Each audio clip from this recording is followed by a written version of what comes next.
I'm Jerry Haig. I'm the coordinator of East Midlands Asbestos Support Team, which is a charity that supports people with asbestos-related illnesses across the East Midlands.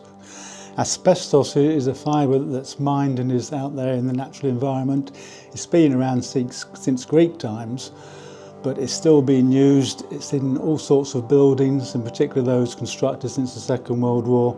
So it was seen as a fire retardant and it was seen as indestructible. So it was used commonly in nearly every building that would have been constructed since the Second World War, up until the 90s when it was eventually banned in 1999. So tell us why it was banned.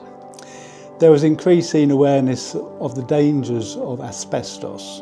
The first recorded death by a medical expert attributing it to asbestos was in the 1930s from a factory worker.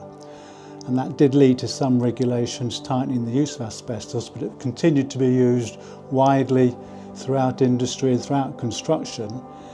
And it is unfortunately present in the majority of public buildings erected since the Second World War, including libraries, schools and hospitals. What's so dangerous about asbestos? Asbestos can cause a range of illnesses, including pleural thickening, asbestosis, and the more serious lung cancer related to asbestos exposure, and particularly mesothelioma, which is a cancer which can only be caused by exposure to asbestos, and which does have a very appalling effect on the people who have unfortunately suffered it, and for which there's no known treatment at the moment.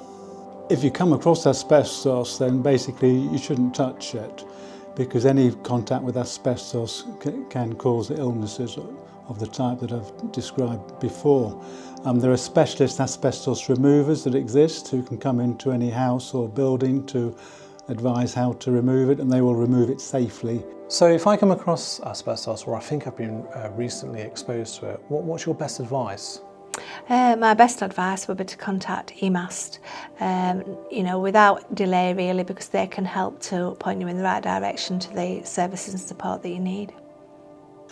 Well, in addition to providing advice about benefits that somebody may be entitled to if they have an asbestos-related condition, EMAST also provides support through various groups that we run in different parts of the East Midlands on a monthly basis. And they are support groups for patients and carers, or for bereaved members of the family, or for any friend or member of the family who wishes to go along and talk in a safe environment with other people who they can relate to in terms of the condition that somebody they know has been affected by.